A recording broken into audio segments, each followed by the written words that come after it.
Back again. The Hoopa Project by David Paulides. We are about halfway through this book, and I am burning through it at this rate. I've had some days off. Makes it easy for me. I want to remind everybody that we are doing the meetup at the Gathering of the Juggalos in Thornville, Ohio from August 3rd to August 7th. Be hanging out with the homies. If you want to get in on it, let me know. I'll let everybody who's interested in coming come to into the prep channel on Discord so that we can get our shit together, get the camp right, let everybody know what they're in for. And there will be, and there always is, it seems, in the past 2 years at least, there has been a Bigfoot theme to the Gathering of the Juggalos. Last year, we went on a Bigfoot hunt. Basically, the most psychotic fucking haunted hayride you've ever seen. On like a trailer bed with fucking like metal guardrails zip tied along the sides. The whole thing's creaking. Everyone's standing up. Every time they stop or go, everyone falls the fuck back. The sides are popping off. You go out into the field and it's just like these tiny gnats everywhere, all in the air. The air is made of tiny gnats. You're like inhaling them and shit. They're on everybody, and the girls are freaking out. And the whole time, it's the insane clown posse just like yapping about Bigfoot on some microphones. You go out there, some Blair Witch shit. You see Bigfoot, he kills a guy. It's awesome. It's awesome. Wouldn't pay to do it again, but I'm glad I did it once.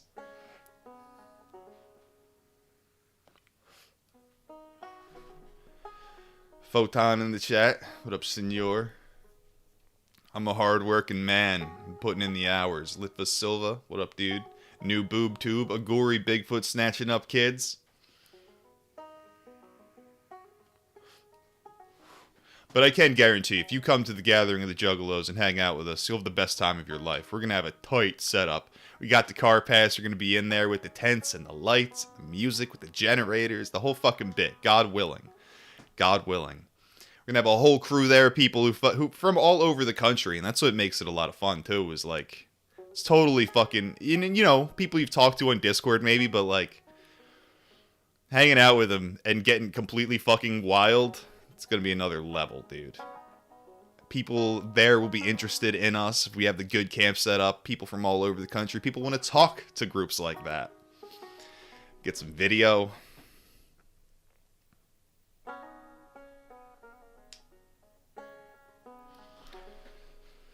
So, we move on to our first Bigfoot sighting of the day. Yesterday I read about Inker McCovey and his sighting with Bigfoot, or Bigfoot reached into, well, he's taking a poop, trying to reach right between his legs from the window above him. That was a good story. I think we got some sketches to go along with this one. More face-to-face encounter, maybe.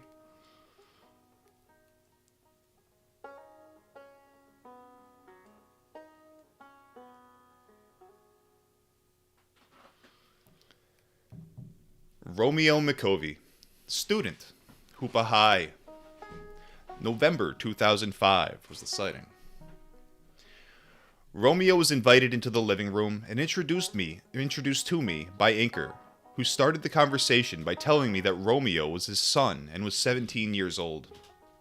Romeo told me that he had heard Bigfoot stories his entire life from a variety of family, elders, friends, teachers, and even his dad, and didn't believe any of them.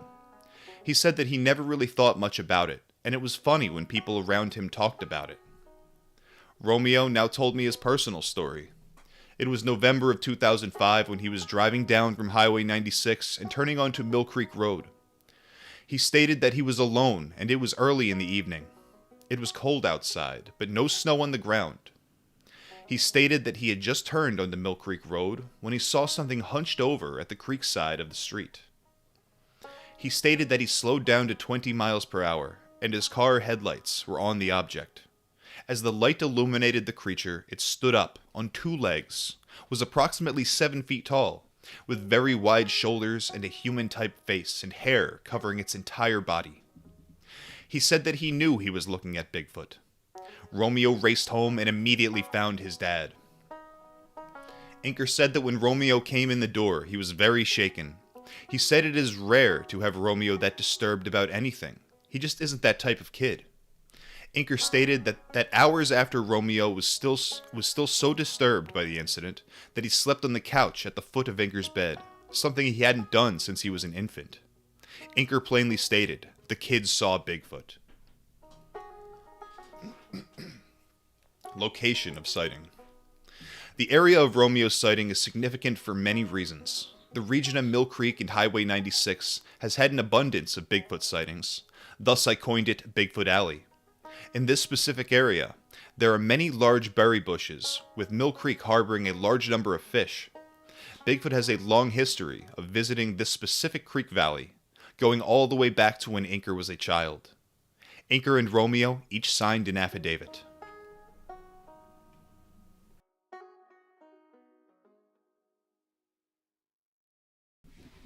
Mosley Wave in the chat, nice trim yak. Thanks, man. Thanks. Keeping it cool for the summer. Forensic sketch. There's our boy. Romeo met with Harvey Pratt and worked extensively on the sketch. It became evident early in the interview that Romeo definitely saw a Bigfoot, but didn't see it in enough light to add significant detail. He did state that it did not appear to have a neck and it had wide shoulders. Romeo estimated its height at over 8 feet and it had shaggy hair over its entire body. He said that the best he could determine, the creature acted as though it wasn't even observed and appeared unconcerned. Romeo explained that the creature appeared to have a very powerful body. Harvey worked the best he could with the limited information and description given by Romeo. The finished product was witnessed by Romeo, who indicated that it was the best representation possible of what he saw. Harvey's sketch of Romeo McCovey's sighting. The big guy. So I guess at the top is like a closer view, and the bottom being more like what Romeo saw from his view. I'm not sure.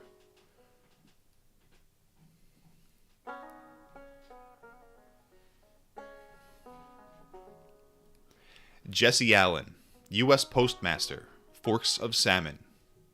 Nancy Allen, Sawyer's Bar. This sighting took place in July or August of 1967 or 1968. Many years ago, I heard stories emanating from the region east of the Trinity Alps Wilderness area regarding Bigfoot sightings. Many of the incidents were in isolated, desolate stretches of the wilderness that had little foot traffic, no vehicles, and extremely remote campsites. The Forks of Salmon would remind you of a small city that architecture of the 20th century has forgotten. It is very isolated, remote, and doesn't have a huge highway leading to it. It does have the beautiful Salmon River flowing on 2 sides. The Salmon is one of only 2 rivers in California that is truly wild. The other is the Smith River in far northern California. It is not an easy trip to get to the Forks of Salmon, which is one reason why it has a special charm and beauty. There are no fast food restaurants, no 7-Elevens. In fact, there really are no commercialized establishments except for a small trailer that is the general store and a very small gas station. The only sign of industry in the entire area is a remnant of an old mine and a small road crew warehouse for Siskiyou County Department of Public Works. There are several small campgrounds in the area and miles of open river to fish and raft. I also passed a small elementary school that was in session and appeared to have 3 to 4 classrooms and probably 5 to 6 cars in the parking lot. They had a small, gorgeous field and play area for the kids, and all of this set adjacent to the only roadway in or out of town. After driving through the center of town, I looked for a location that appeared to house a governmental presence of any type.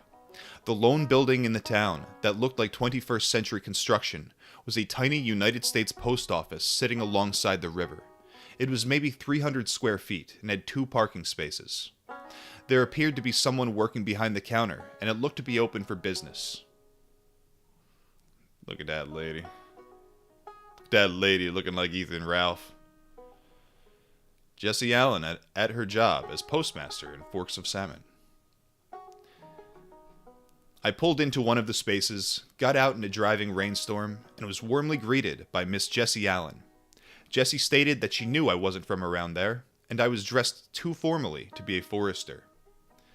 I handed her my card, and what do you think? How was he dressed? Just like in jeans and like a Bigfoot University t-shirt? It's formal. I handed her my card and stated that I was there looking into the Bigfoot phenomena. I asked her if she knew of people in the community who had seen the creature, who had stories of the creature.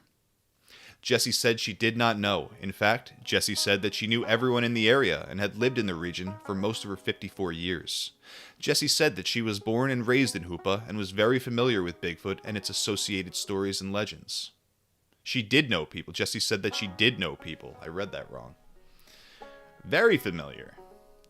Jessie was very cautious during the initial minutes of our conversation. She asked a lot of questions that seemed to test my knowledge and sincerity in Bigfoot and the region. During her questioning, she asked me to excuse her for doing her governmental duties, as she was having a delivery and pickup around noon and needed to be prepared when it arrived. My governmental duties, that's what I call taking a dump.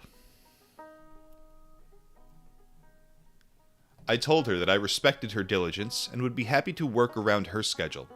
After approximately 20 minutes of Jessie working industriously, she apologized, came back to the window, looked me in the eye, and started to talk about Bigfoot. Jessie stated that she spent her entire youth living, playing, and exploring the area around forks of Salmon. She pointed across the river and around the corner and stated that she and her family lived in a house at that location the entire time she was growing up. Jessie said she and her sister had attended the same elementary school that I had passed on the way into town, and that the school has changed little in the 40 years since she attended.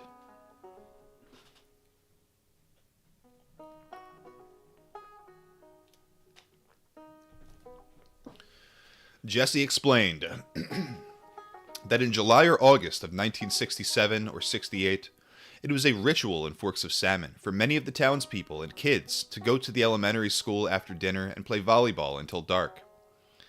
She stated that the parking lot would be filled with cars of people who had to drive into town to play, and many others just walked.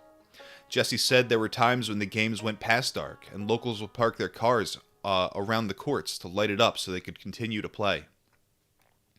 This particular night in July or August, Jessie remembers her dad specifically telling her and her sister that they were to be home immediately after it became dark. She said that they had pushed the envelope on too many nights in the past, and her dad was getting a little angry with them staying out too late. She recalls that they got ready to leave their house at about 6:30 p.m., just after they had finished dinner. Jessie said that they walked down their long dirt driveway, reached the main roadway, and made the left turn to walk towards the Cecilville Bridge over the Salmon River. Jessie stated that back then the bridge was much different than it is today. The bridge was made of all wood and creaked a lot when you drove or walked on it. She stated that you had to be careful when you crossed it in bare feet to not get nasty slivers. She can distinctly remember that she and Nancy, her sister, had one pair of flip-flops between the two of them, something that her parents would not have approved. She remembers walking carefully across the bridge to avoid any injury. She stated that she didn't like to wear shoes because she always took them off when she played volleyball.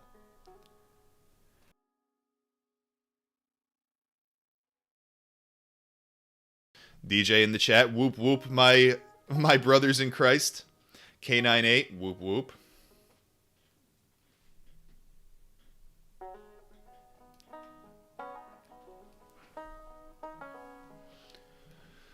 The volleyball game continued until way too late into the night. She said that she knew her dad would be getting angry because she and Nancy were not home before it got dark. She and Nancy left the school at approximately 9:30 p.m. and were starting to work on their story to tell their dad about why they were so late. She said it was pretty easy to develop because it was a full moon and wasn't too dark when the sun had completely disappeared. To develop? What does that mean? Develop the story because it's a bright night? Whatever. It should be noted that the sun disappears pretty early in this region. The river has very steep canyons and the mountains are very steep, so the sun disappears early in the summer and winter. Jessie said that she thinks that Nancy wore the flip-flops home. She said that she can remember thinking what a beautiful night it was with the full moon. As they were crossing the river, the moon had lit up its riffles. It was gorgeous. Riffles? It was summer, and the river wasn't running full, but it was enough to make a gentle rumble.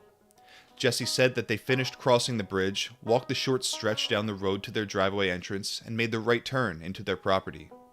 They owned horses, and sometimes they greeted them near the entrance, but not this night. Jesse said that not seeing the horses was a little strange, especially with the great nighttime visibility because of the full moon. Jesse said Nancy always walked looking at the ground, a habit she had developed as a small child, so Jesse always led the way home, by sometimes holding her hand.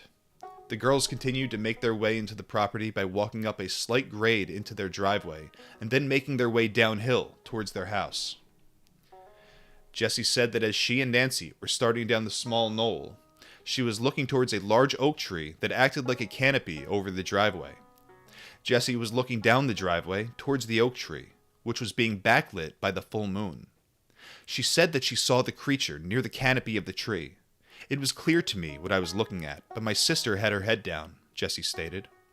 A huge figure was standing directly in the middle of her driveway under the oak tree. It was unbelievable. Jesse looked at my business card and stated that the silhouette identically matched the figure of Bigfoot on my card. She told me that she had heard of Bigfoot as a kid, knew how big it could be, and knew that she was looking at a Bigfoot at that moment. Jesse guessed that the creature was over 7 feet tall. It had huge shoulders and was swaying slightly side to side on its 2 feet. She said that she could tell that the creature had either hair or fur over its entire body, and that the color was dark. But that was about as far as the description would go.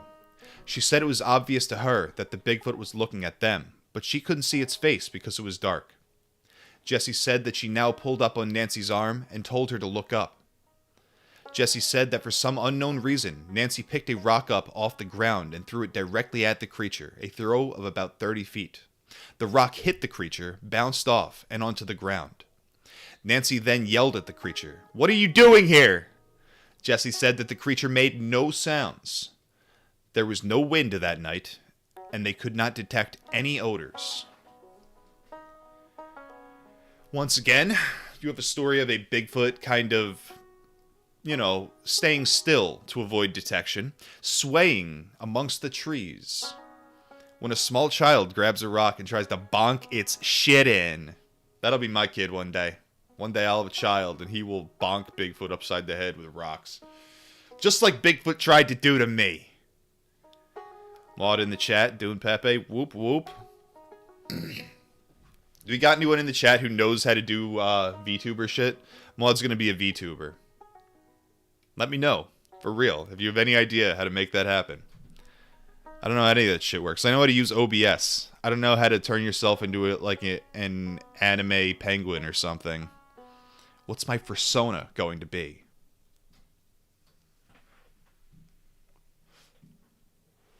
I was watching a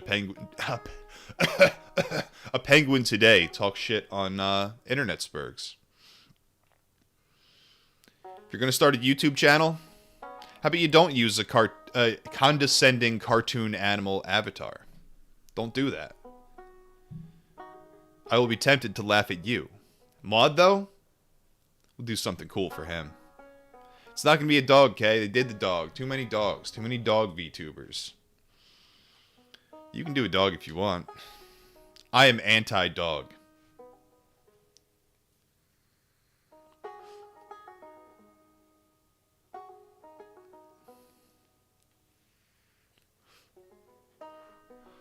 Don't really care for frogs much these days either.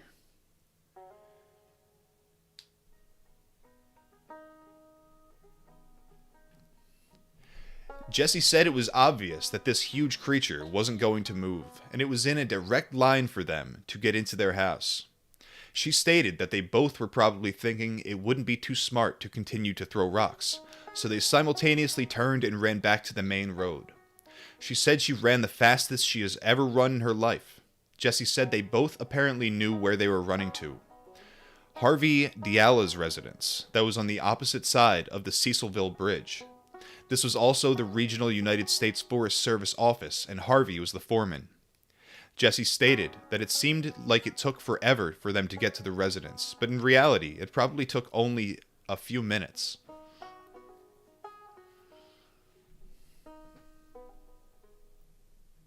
So even getting hit with the rock, the creature made no sudden movements.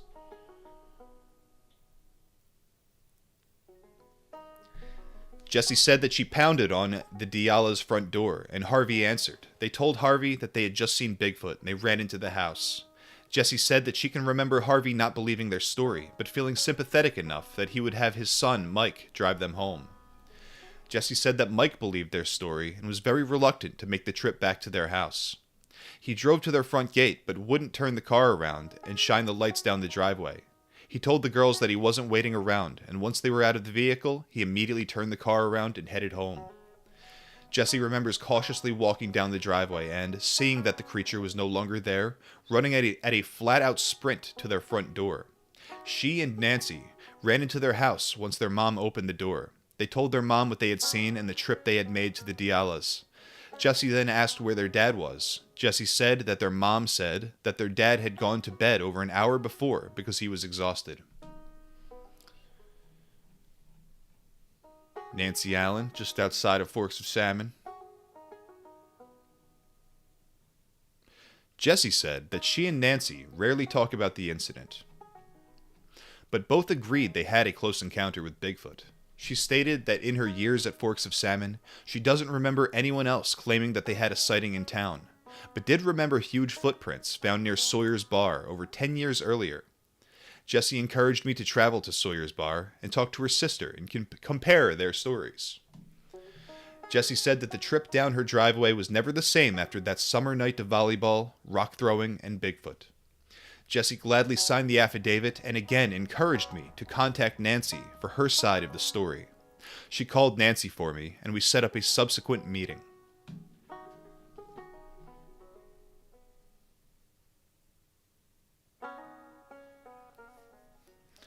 Litva says, dogs got owned by cats throughout prehistory. Cats do not fuck around. Cats own their niche, and if they find a niche that's empty and waiting for them to fill it, well, look out every other animal in that ecosystem. Cats are amazing. I'm a big cat fan of their work.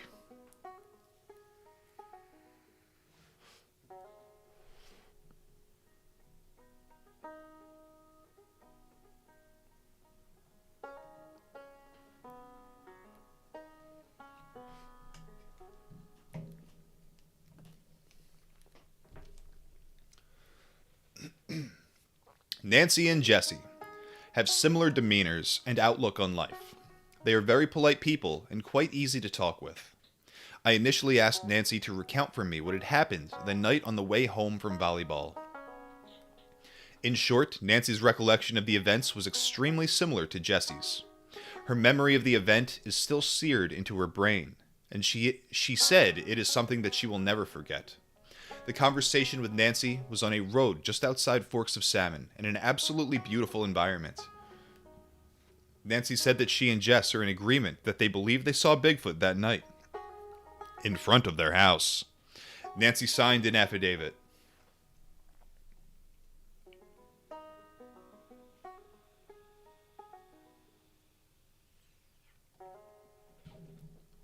Location of sighting. Forks of Salmon is located almost due east from Hoopa and directly across the Trinity Alps Wilderness area. The area west of the Forks is very desolate, with no vehicular traffic allowed because of its wilderness status. The only way into the wilderness area, other than walking, is by horseback, a slow and expensive method of transportation. There have been many locals and Hoopa residents who believe that wilderness status for the Trinity area was granted specifically to give Bigfoot an area to live and thrive without being disturbed.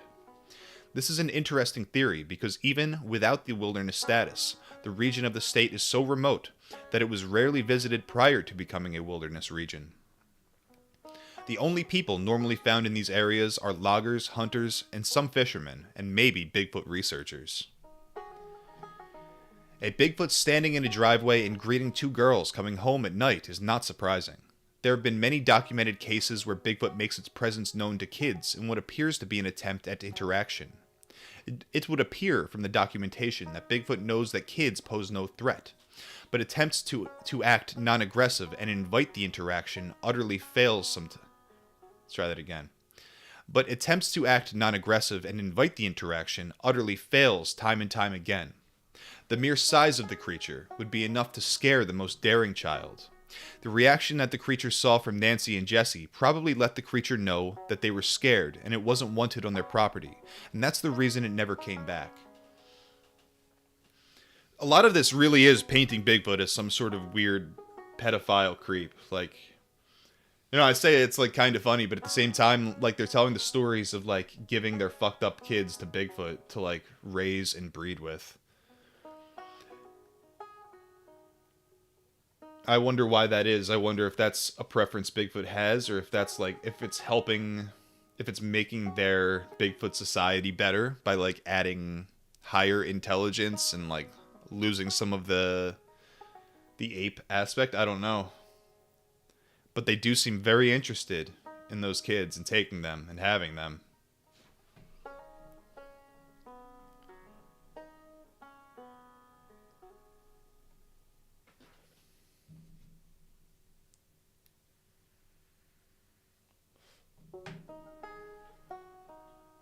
Photon agrees Bigfoot is a pedophile. K98 says Bigfoot meets your kids, but you don't meet Bigfoot.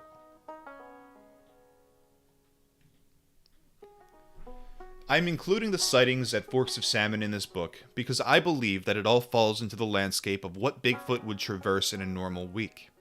It would make sense that a Bigfoot hunting for food and moving with the seasons would easily migrate and move from the Forks of Salmon, Orleans, Whitepeck, Hoopa, Bald Hills, and may eventually make its way to Eureka and the coast if searching for a specific food source. Its ability to quickly and efficiently move through the forests and meadows makes its general living area a vast region.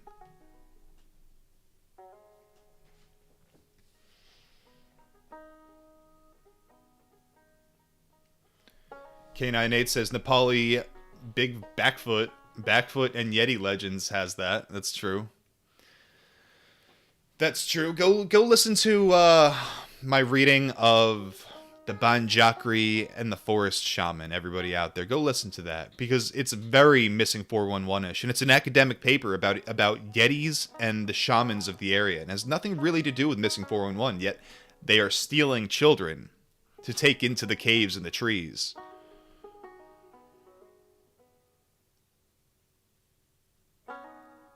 Litva says, if this is some distant ape like Bob Gimlin says, then it's weird it can even interbreed with people. That's true. It's absolutely true. It almost implies that it has to be from our makeup to some extent, which goes into like Nephilim ideas.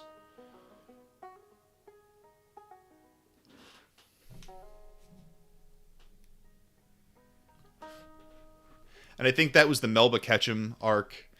Like, she got some Bigfoot DNA, and they tested it, and it came back with, like, the mitochondrial DNA said it was human, and then, like, the other half of the DNA was unknown. So the idea is that it's from human women, which is just like in the Bible, where the sons of God come and mate with the daughters of man.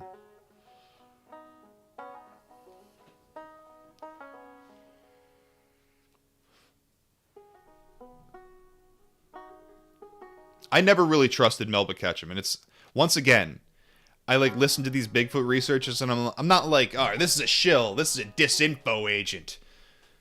No, these people are stupid sometimes, and Melba Ketchum seems kind of fucking stupid. Go listen to interviews with her. You tell me if she sounds like she knows what she's talking about. I don't think so.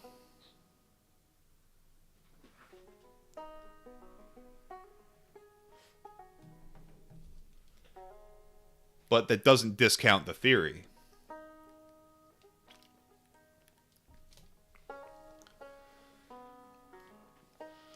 Michelle McCarty, retired school teacher, Hoopa. Leanne McCarty Estrada, social worker, Hoopa. Took place in July or August of 1972. During my time in Hoopa, I had been going from sighting to sighting, witness to witness, and location to location with additional time spent in the far-off reaches of the reservation and national forest. There had been little time for follow-up work with governmental agencies or making contacts with key figures in the community. It was an afternoon in early December 2006 when I found that fish weren't in the river, restaurants were closed, and it was time to make some new contacts. I knew there were several people in the Hoopa Tribal Wildlife Management Group that had interesting stories about Bigfoot, and they had not contacted me.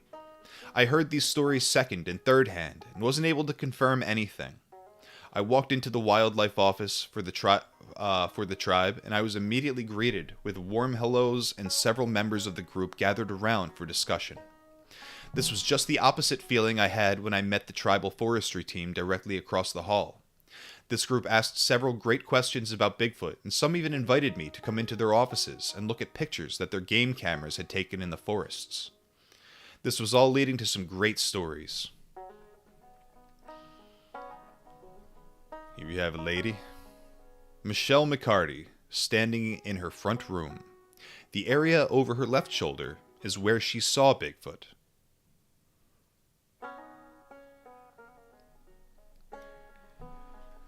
I made several contacts in the wildlife group and agreed that we would work together on a few projects and theories, and we set a date to meet in the future. As I was walking to my vehicle, one of the biology technicians for the tribe followed me to my car and stated that there was a woman who lives on the reservation that I should meet. He stated that she was his grandmother, and she had a few fascinating stories about Bigfoot. He told me he didn't know if she would talk, but that if I would wait a few minutes, he'd give her a call. I was all ears. After a wait of several minutes and meeting a few more of the wildlife management team, my original contact came back and stated that his grandmother wanted to meet me. I followed my new friend to the far southern end of the reservation, where we took Schumacher Road to the west and then followed it further south as we paralleled the main highway.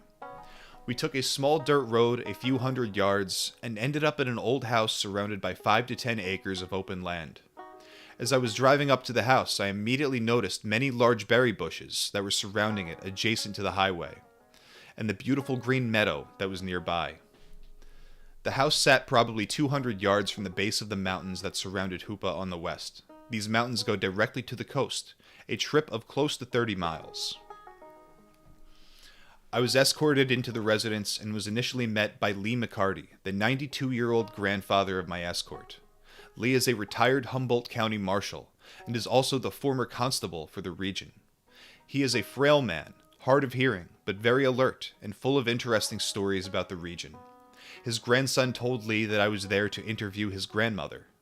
Lee walked to the back room and brought Michelle to the front room for me to meet. Michelle McCarty is a 74-year-old former Hoopa 1st and 3rd grade school teacher.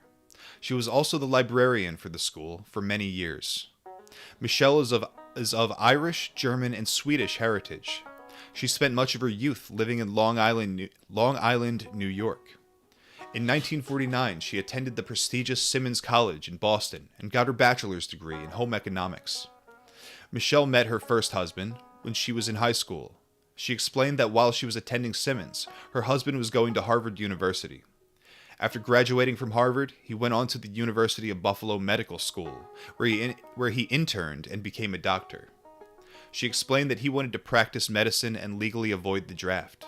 Michelle said that he opted for public service and joined an Indian hospital program, and this took them to Hoopa, where he worked in the tribal hospital.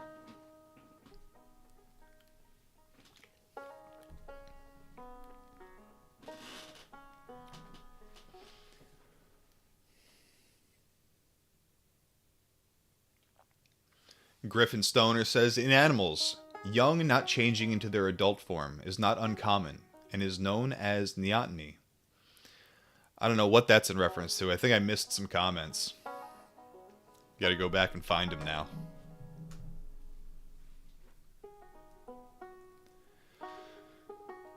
Litva says, Nephilim stories always hit close to home because we usually call our ancestors giants. And only have good giants in our folk tales.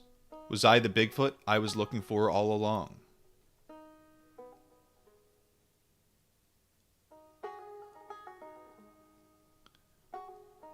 Who is we? Who is this we you refer to? Where are you from?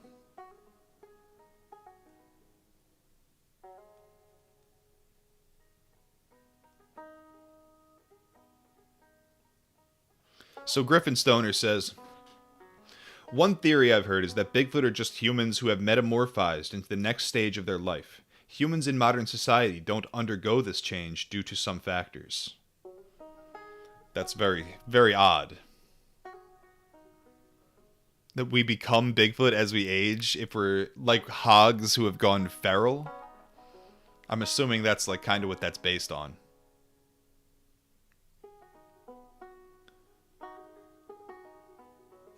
Griffin says, ultimately we need to return to our natural state as beings of the forest and reject the decadence of civilization. Become the Bigfoot you want to see in the world.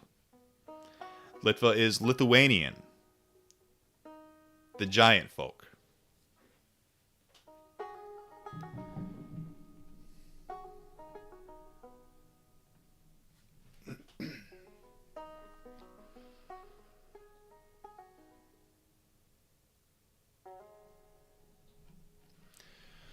Michelle stated that in the mid-1960s, she divorced her husband and met Lee. They have lived on the same property and in the same house for much of the last 40 years. Michelle said that she and Lee had 2 children, and they all lived in the same house we were presently in, on Schumacher Road. Back in the 1970s, there weren't as many residences, traffic, or people, and Michelle said it was much quieter. It was a much quieter existence. I should state here that Michelle is a very smart, alert, and sensible person. She is one of the people I have met in the area with the most formal education coupled with a high degree of common sense. With her East Coast education and upbringing, Michelle almost seems out of place in the middle of Hoopa. Michelle explained that her Bigfoot experience started in either July or August of 1972. She told me that she had a good friend who lived in an area above their house on Cherry Flats. We'll call her friend Mary. Mary had a few clotheslines strung in her backyard that were made of heavy rope and tied securely to the side of her house on a large post. Over the course of several days, something was coming into the yard and purposely breaking the lines. It was an unusual act because the ropes were very strong, and this wasn't a neighborhood where kids would pull pranks. Each time the rope broke, Mary would replace it. Mary was also raising several puppies in a small box that was sitting next to their house. Mary had told Michelle that the puppies were still a little young to wander the yard on their own, so she kept them confined until they had grown. One morning, Mary woke up and went outside to check on the puppies and found that the box and the puppies had disappeared. Nobody had any idea who would have taken the cute puppies. It's important to remember that Mary's residence was uphill from Michelle and was even more isolated and away from public traffic. The idea that someone would accidentally stumble into Mary's yard was absurd. Once again, Bigfoot hates dogs. Gotta get those dogs gone. Can't be there.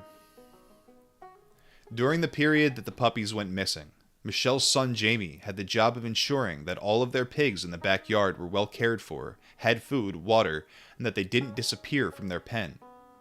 Jamie was approximately 12 years old at the time, and lived in a basement room to the far rear and side of the residence. Jamie's bedroom window looked out at ground level directly into the pig's pen. One night at approximately midnight, during that 10-day period the puppies went missing, Jamie heard a large commotion in the pig pen. The noise and disturbance was so loud that it caused him to wake up, get out of bed, and make his way to his bedroom window. He pushed back his drape and was looking eye to eye with an adolescent Bigfoot. He was so scared that he screamed and ran into Michelle and Lee's bedroom. Michelle stated that Jamie explained what he saw and said that he wouldn't leave their room. Jamie spent the remainder of the night sleeping with Michelle and Lee. Michelle stated that Lee was such a sound sleeper that he never woke up that night, but was completely briefed about the encounter the next morning by Jamie and Michelle. He was so scared that I almost said that he creamed and ran into the bedroom. So, I don't know. What are you going to do? Cry, piss your pants, cum, maybe?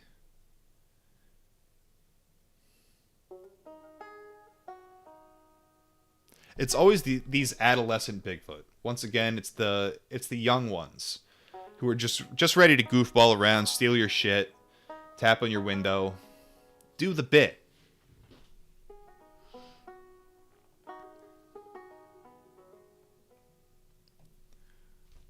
Mouth is kind of dry. Got to slow down a bit.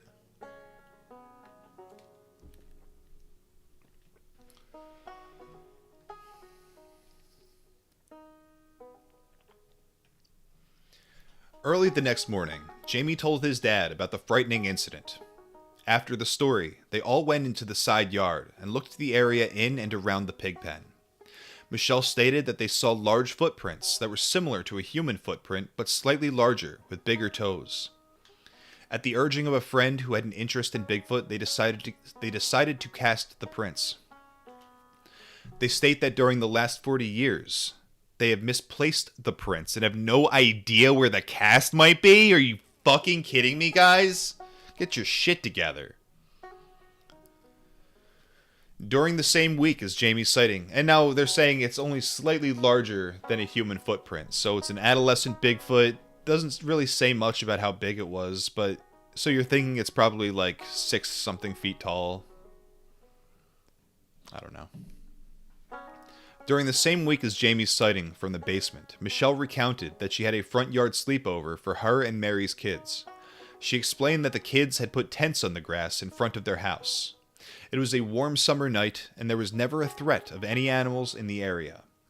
In the middle of the night, all of the kids woke up and heard something walking around the perimeter of their tent. The kids were too afraid to look and see what it was, but they were sure that it wasn't a bear, mountain lion, etc.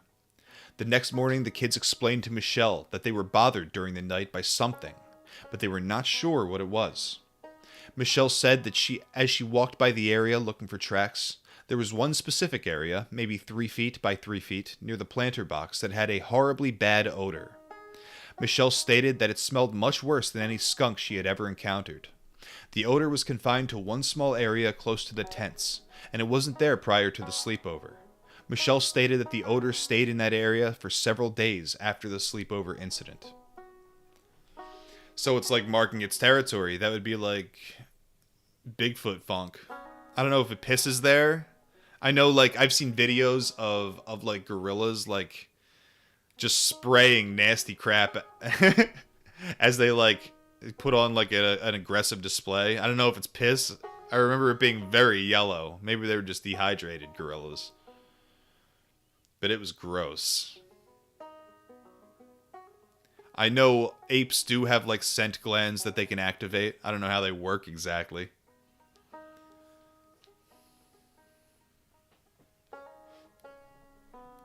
K98 says, reminds me of the Aussie family that would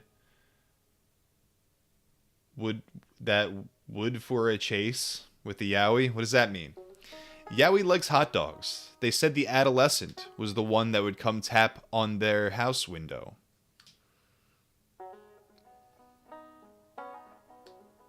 Litva says the skulls of baby apes are kind of similar to those of people. Big brainy part of the skull, small jaw muscles, less prognathism? I don't know what that is, than adults.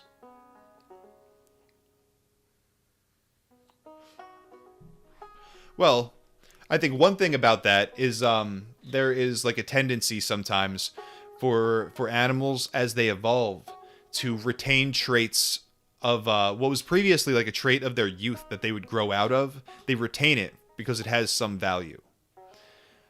I think humans, I've heard it said that humans retain like bigger eyes. Now, bigger eyes is usually a sign of like a young creature. But, like, we use it to emote more. It's more useful for emoting and shit like that. Non-verbal communication. So we've retained it. That's why autistic people like Sonic the Hedgehog. Because his eyes are really big and non-threatening. And they emote. Prognathism, proganthism, you spelled it differently. You fucked me all up. It's when the jaws are sticking out forward.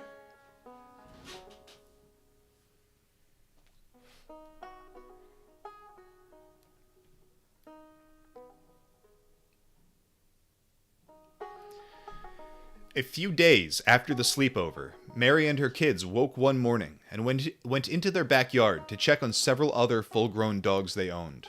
Mary told Michelle that she walked into the backyard and noticed that the box with the puppies was back at its location next to her house.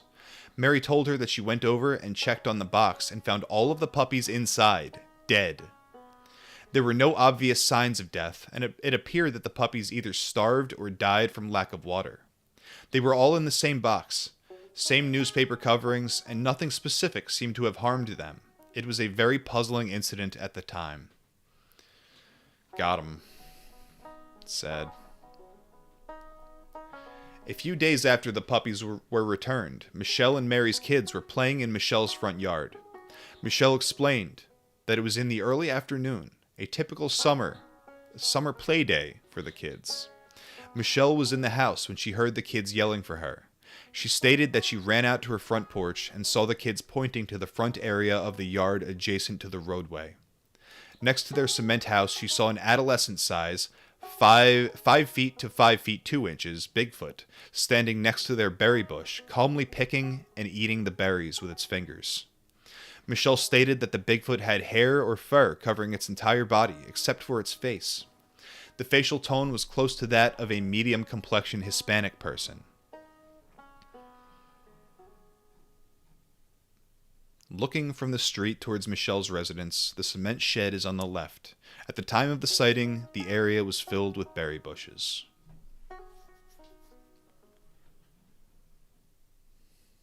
The arms were longer than a human's arms, and its face was more human than animal.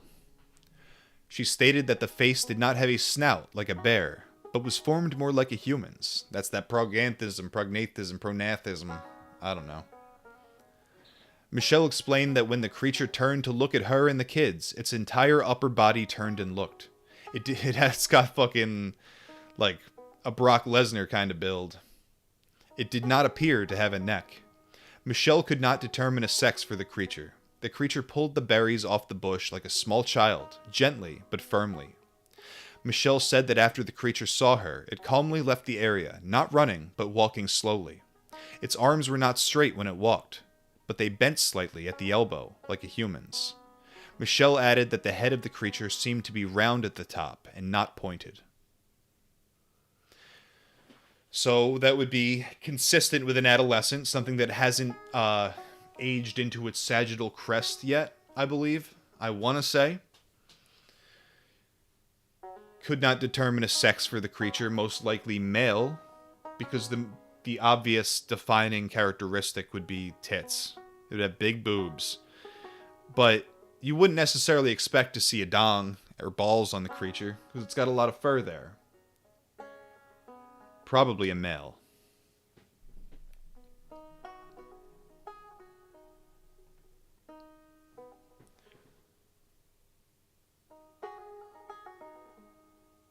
What up, Rafflemau?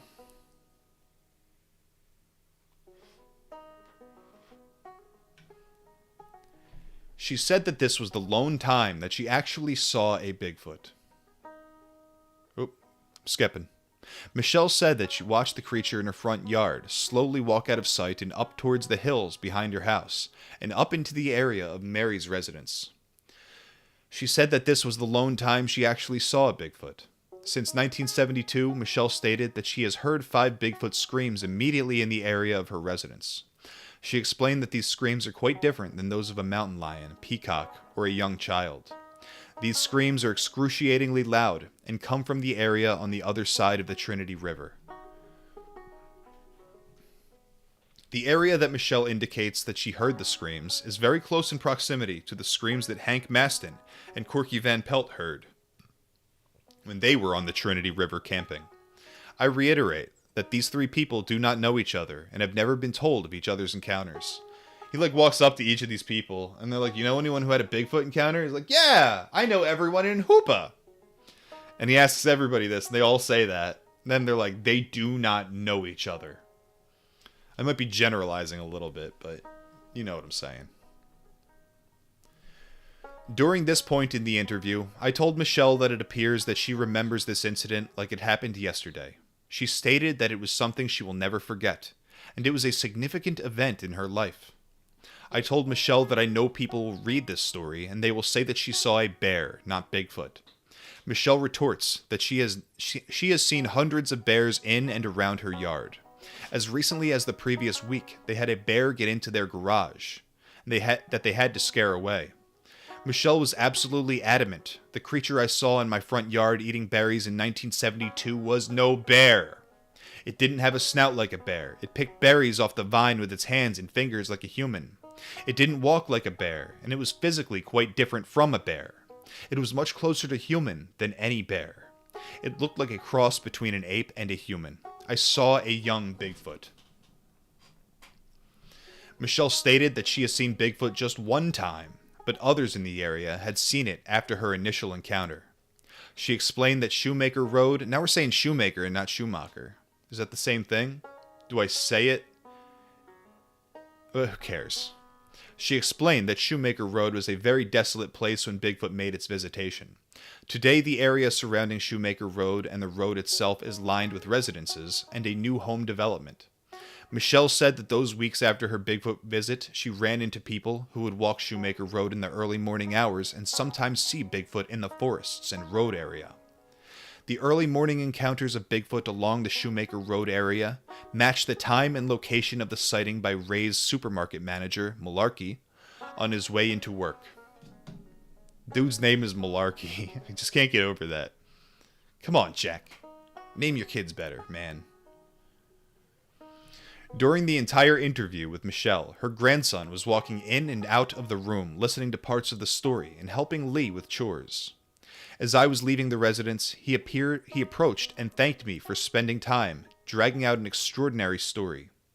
He told me that throughout his entire life, he had heard bits and pieces of different aspects of the encounter, but he had never heard everything, and had never heard how it all intertwined.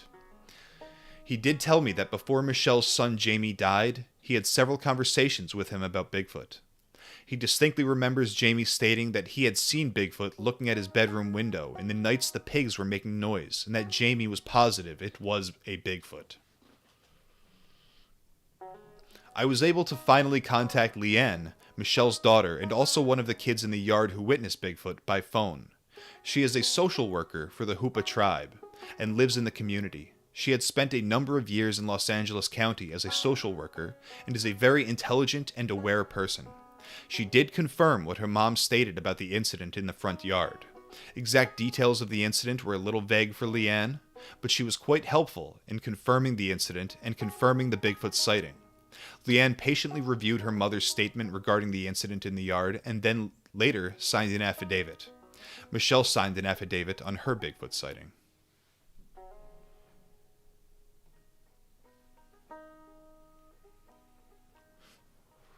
Shoemaker Road.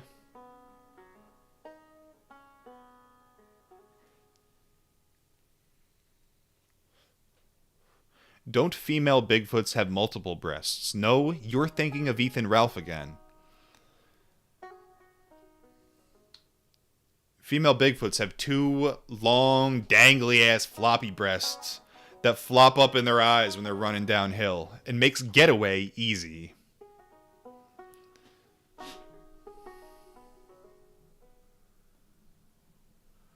Location of sighting.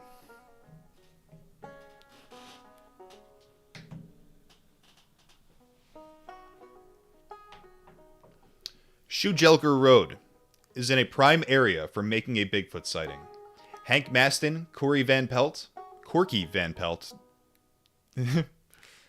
Sorry, I read it as too normal of a name. It had to be stupider. Corky Van Pelt and Michael Malarkey, Ray's store manager, have all had either Bigfoot incidents or Bigfoot sightings in that immediate area. Many of the sightings center on Camel Creek and the adjacent area. Michelle has told us that sightings occur after her incidents ended. Sightings occurred after her incidents ended. The sightings were by people walking, jogging, and hiking in the early morning hours, and that matches with the Michael Malarkey sighting. This location is at the far southern end of the reservation, and is also an area that has seen a significant increase of population over the years. It does appear that as the population has increased, the sightings have decreased. The only sighting or incident in the recent times was Michael Malarkey's. That boy. Michelle McCarty's Bigfoot sketches. Now, we're definitely seeing the more human-like face here. One thing I want to note is, I don't know what book it is, maybe spoiler alert, but my goal here is to get all the information together, to get it all in one centralized source being my brain hole, so that I can kind of put the story together for Missing 411 overall. If you watch some of David Paulides' lectures about Bigfoot at these like Bigfoot expos or whatever, he will make the case that Bigfoot's face is that of a Native American's, that he has the same facial structure as a Native American, and if you get rid of the hair, he just looks like a Native American. I took that the wrong way when I first heard it. I thought he was saying that they are just like a slight, like they evolved from Native Americans or diverged away at some point from what would become Native American and retain some of their features, making it essentially human and a tribe. I didn't really understand. That's how I interpreted it. That was wrong. I think what he's trying to say is that Bigfoot has been interbreeding with the Native Americans this whole time.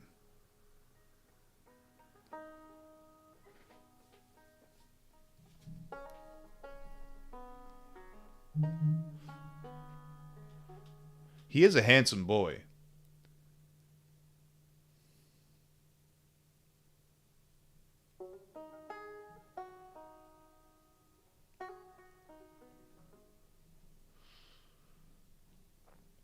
Forensic sketch. Michelle is someone who has stuck very tightly to her story. She is somewhat unusual to the sighting list because she is not from the area, is not a tribal member, and is a professional with formal education from the East Coast. She is a lady with an enormous amount of credibility. The week that Harvey and Gina Pratt came to Hoopa, I had known that Michelle was just being released from the hospital, and I knew that she wasn't feeling well. I made several trips to her house to see her, and each time she was asleep or resting. I scheduled several tentative dates and times for her to meet Harvey, and each time she had to cancel because of her health. Each time, though, she always said to keep calling, and hopefully she would feel well enough soon to assist with the drawing. As we neared the end of the week, it became obvious that Michelle would not be well enough to travel anywhere. I called her on Harvey's last day in town and asked if I could bring him to her residence, and he would do the sketch at her bedside if necessary. She agreed that it would be okay. I escorted Gina and Harvey to Michelle's residence on Shoemaker Road. We stopped in the front yard, and I showed the Pratts the various locations where the Bigfoot was seen and the general layout of the area. As we walked up and into the residence, Michelle was getting situated in a large chair in the front room. She was in obvious discomfort, but was still insistent on doing the sketch. After all of the introductions, Harvey got right to work. After all the introductions were completed, Harvey got right to work. I left Harvey and Gina at the residence with Michelle because the area was very crowded. I did not want to distract Michelle from concentrating on the drawing. And I also didn't want to make anyone feel cramped. I had spent a significant amount of time with Michelle and her grandson on previous occasions and felt very comfortable leaving Harvey and Gina at her residence. After completing the sketch, Harvey gave me a call. He stated that Michelle was in obvious discomfort, but provided a valuable Bigfoot tool. She took her time in explaining what she saw. Harvey said she stated that she felt that the creature was a younger Bigfoot and maybe a female based on the sweet face that Michelle had described. Maybe. Maybe that's true. Maybe it's a female. I still think it's a bro. It's a dude. Harvey also told me that it was obvious from the description that the Bigfoot was not fully grown, but yet felt comfortable enough to visit the residence on several occasions.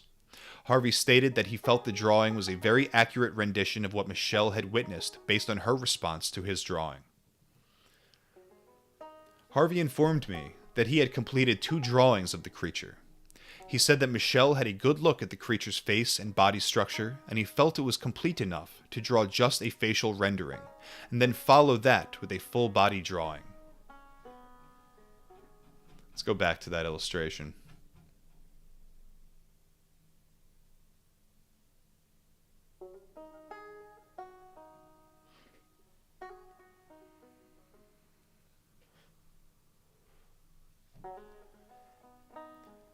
Kay says, so if American Bigfoot is half native and Tibetan Yeti is half King High Man, we could resurrect the woolly mammoth. I don't know if it implies anything about the Yeti at all. The Yeti's still up for grabs. Litva says, bruh, just remembered something. Axolotls, those weird salamanders with gills, retain juvenile traits into adulthood. But if there's too much iodine in the water, they can morph into salamander-like form. That's cool.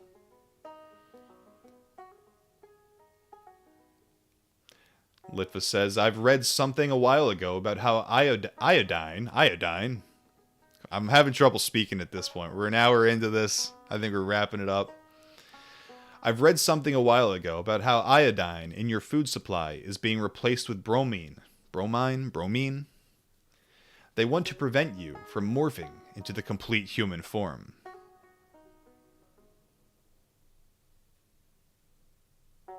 Wait, so are you pro or anti-iodine?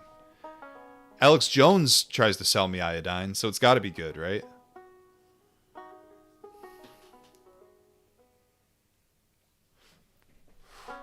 Okay, folks. I think that's enough for today. Catch me next time. I'm going to definitely do another one of these in the next day or so. There's going to be at least one more. So go to yakovalive.com if you want. The site's all... Things are fucked up right now. I don't know if I have to update some certificate. I don't even know what that means. I'm working on it. I'm assuming NATO sabotaged my servers because they're in Russia.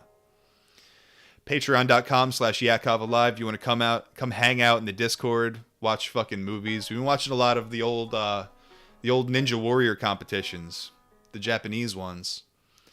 Play video games with us, talk about nonsense. And if you're interested in the gathering, contact me via my email, yakovalive@protonmail.com. You can DM me on kiwifarms.cc at Yakov. You can hit me up on Twitter at SkinwalkerGang. Yeah, email me or DM me if you're interested in that, and I'll give you details. Thanks, everyone. I'll catch you next.